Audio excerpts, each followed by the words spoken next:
That's right, and I got to sit down with Jason Bourne himself, Matt Damon. How the does it feel to be born again, man? You can't beat Rambo. He was trained to kill, period. We got an exclusive interview with Charlie Hunnam. I wanted it to be completely original. And then Charlie Hunnam gave us an exclusive trailer to show to you King Arthur, Legend of the Sword. All that right now on Geeking Out, the Comic-Con special.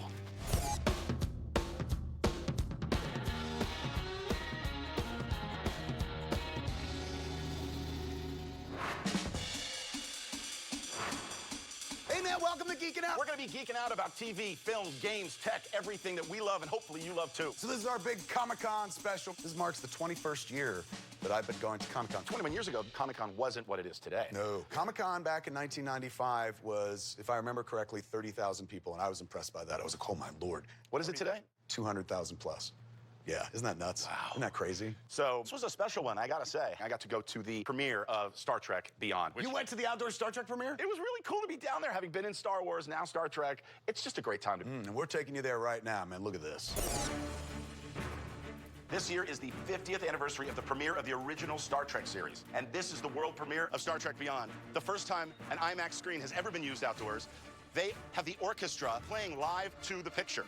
My big fat face is gonna be on that screen. Shields up, red alert. You can do it. Oh, I can do it.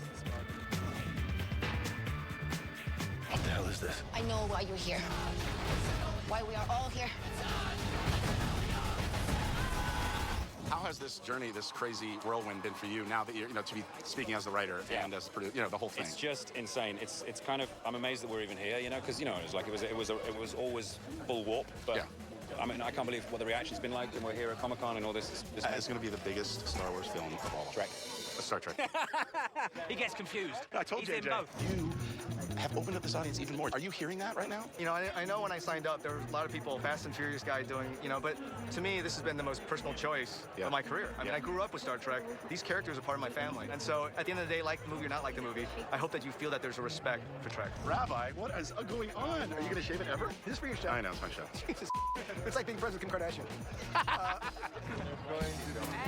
Don't stop. Thank you, thank you, sir. I'm sorry, this is my grooming boy. Yep. And it's crazy, we have IMAX outdoors for the first time. Right. We have the live orchestra at the premiere for the first time. Was there any side of you that said, you know what, let's not do What that? I keep thinking is like, this is either the greatest idea in the world or the worst idea in the world, and we will find out, come hell or high water, Right. we're going to find out tonight. So amazing. He's about to play it live right here at the world premiere. I'm going in. I got tickets. I'm in the movie.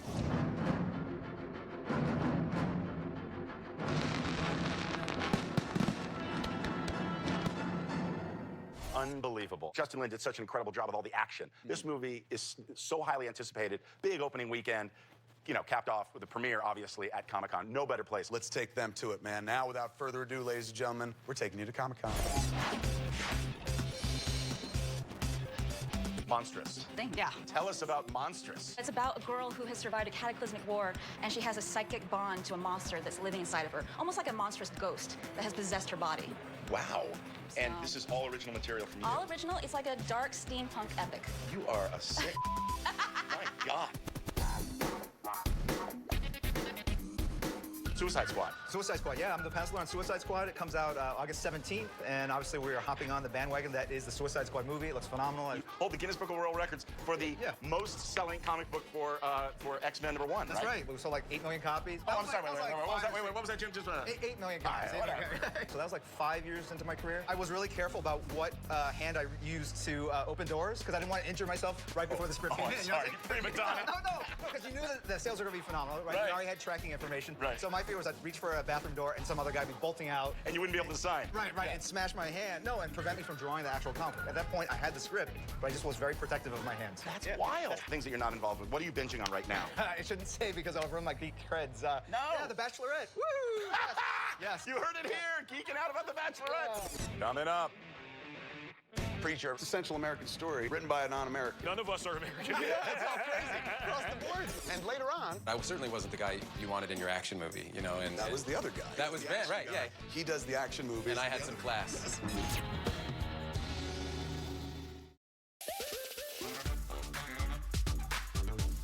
Tonight on Geeking Out. Good, perfect, dead ringer. You know what? You're seeing two dudes right here, but that does not mean all of geekdom. So we've got Tiffany Smith, man. Yes. Let's hear it. Come on, guys.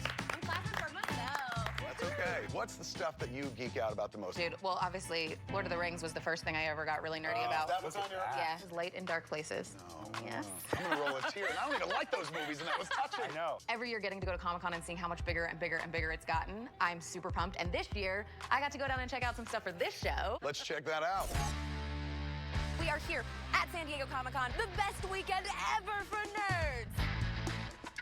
We're gonna get in the mix and talk to some cosplayers and see and hear about all the crazy things they do to be here.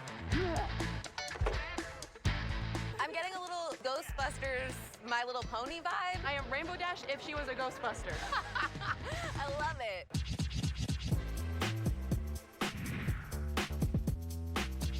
I want you to tell me what you are dressed as. I'm a wasteland shaman, a little peaceful character of the apocalypse world. Peaceful, and she's got a skull on her staff. I My don't think that ex-boyfriend. really... You guys look so awesome. What did you use? A lot of this I got at junkyards. Just regular Friday night, going to the junkyard to find some cool stuff for my cosplay. I wish I had better things to do on a Friday night.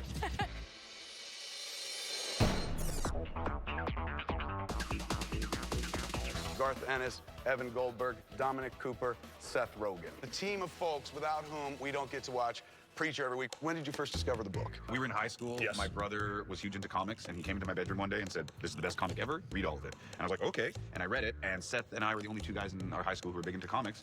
And it's kind of like the thing we bonded over. We were ahead of the curve. Yeah.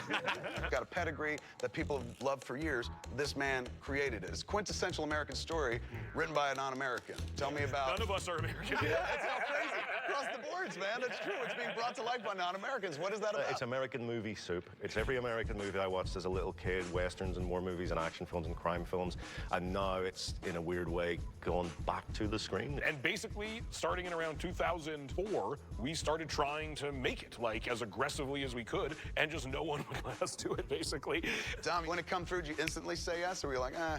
No, there was never any doubt. And I looked at the imagery, those beautiful illustrations, and saw a demonic man staring back at my face who looked very similar to me.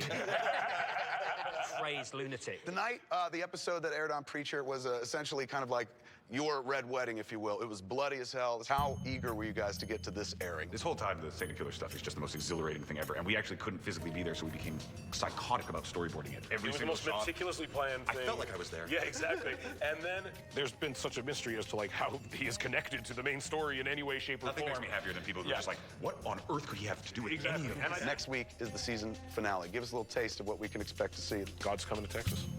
Look how seriously he said it. Oh my God, he's funny for a living, but he's like, God's coming to Texas. It's not funny. We have to promote our serious drama. Coming up, I pulled some single lines from some characters that you could easily fit into in the DC universe. Awesome. Okay, perfect. And later on, If I had allowed myself to think about it, I would have completely freaked myself out.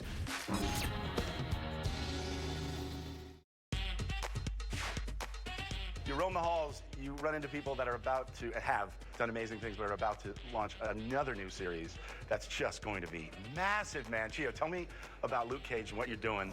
The thing about Luke Cage is that this is the journey of a hero. Why does anybody want to become a hero? Like, if you look back at the comic books, that was my whole thing. Like, why would anybody want to get paid? I mean, because this thankless job, you don't have insurance, like... That's so funny. You know what I'm saying? So, you're constantly hiding the fact of what you're doing. you know what I'm saying? So, like, that's one of the things that, in terms of heroes for hire, was always fascinating about the character. Yeah. Just from the comic books.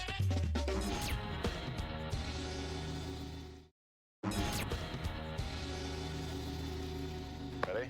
Welcome back to Geeking Out, man. This is a really cool segment. yeah. You're so lucky, man. You know, I've known this fella for a few years. I always thought he might become something. He became something, man. Matt Damon, man. I worked with him back in the day. I think the first thing I put him in was Chasing Amy. He's got a little bit part. And then, of course, he played Loki, the Angel of Death, in the movie I made called Dogma. So I've known him for many, many years. I sat down with him to talk about the new movie, Jason Bourne, that he's got coming out. Check this out.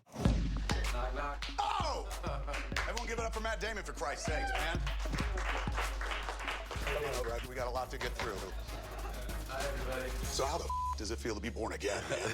Awesome, man. I love the character, and it obviously it's completely changed my life. I mean, I was known for, like, Good Will Hunting, Talented Mr. Ripley, and Dogma. Like, You're being kind when you say Dogma. No, that's you were known true. for, That's like, true. those others. But I certainly wasn't the guy you wanted in your action movie. That was the other guy, your buddy. He was the action guy. And back then it was like, he does the action movies. And I had the some class. Yes, you were the classy actor and stuff. And then one day it was born. Yeah, because Doug Liman really just gave me the chance, and I was so paranoid about it that I put in hundreds of hours at the shooting range and hundreds of hours doing martial arts and boxing and all this stuff that I hadn't done.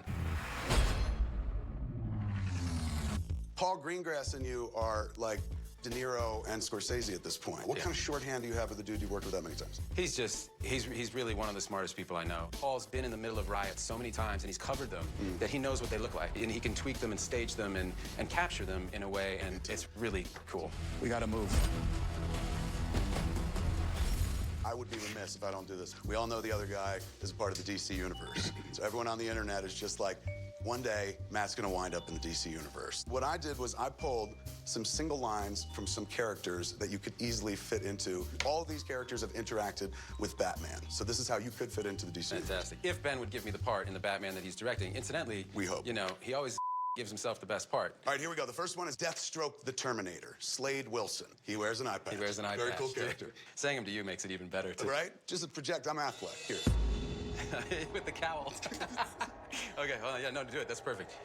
You're good, Batman, but you're just an ordinary man. I gotta watch. I've been enhanced.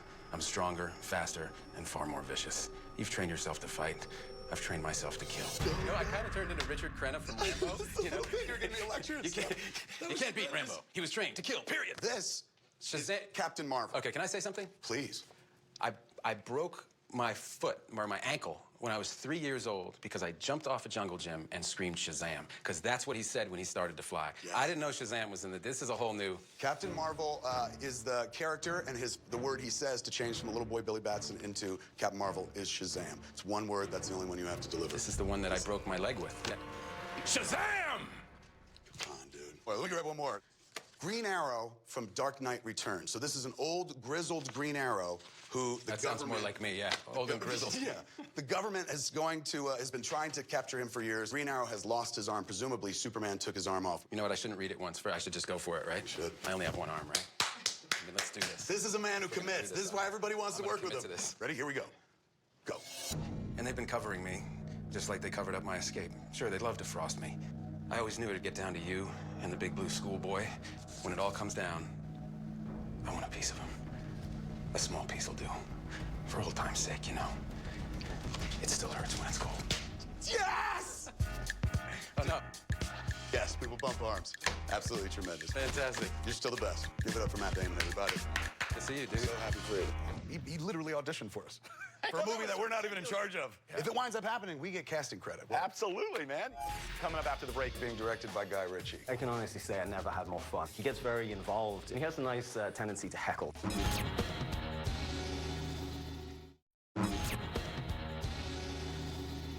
King Arthur. He's been in a gazillion movies, not the least of which is a new one that is coming out directed by Mr. Guy Ritchie. And we got to talk with Charlie Hunnam, who's from Sons of Anarchy, stars in this movie. Check this out. King Arthur. Being directed by Guy Ritchie. What's that like? I can honestly say I never had more fun. He gets very involved. The rehearsal consists of standing there watching while Guy acts all of the parts. Really? And he has a nice tendency to heckle. Like, hey, dickhead, can you do that again and just try to look like a movie star? You know, things like that, which is always Well, the movie I want to see now is not the Guy Ritchie movie, but the making of the Guy Ritchie movie. The camera on the action. You're a kid from Newcastle. Does that mean something to play King Arthur if you're from the Isle? Like, was it daunting at first? If I had allowed myself to think about it, I would have completely freaked myself out. But listen, people have been telling this story for 1,500 years, and it's because it's really You good. ain't gonna wreck it. You know what I'm saying? You and Guy Ritchie can't wreck King Arthur. Right. It was one of my favorite films growing up, the John Borman Excalibur, and it was like instrumental in my childhood. So You thought about Excalibur like every day. I tried to think about it never. I actually didn't even go back. It'd been several years since I watched the film. Just felt like I wanted it to be completely original in our version of it. Move! Move! Move! Now tell me a story. Tell me every detail.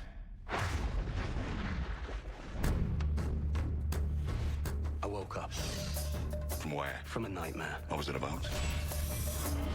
Then? Then, me and the lads took care of a bit of business.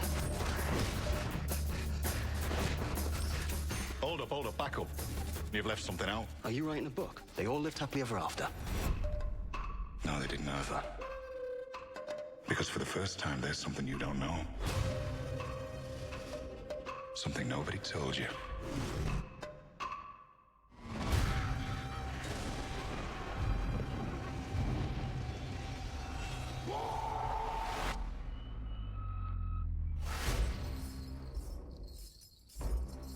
You wanted a prophecy. This is your prophecy. Young man from hunting, faint and weary. I know what kind of a man you are. What is there, my lord, my dearie? I know your story. Behold, the man who pulled sword from stone. I'm not getting drawn into this mess. There's an army of you. There's only one of me. I'll talk. I'm happy to talk, but there is no way that I am fighting.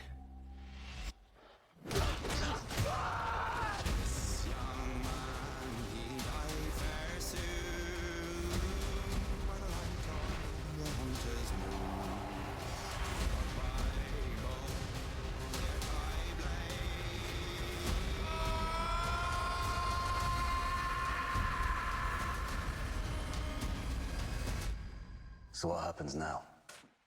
You know what happens now. You're quickly becoming a legend.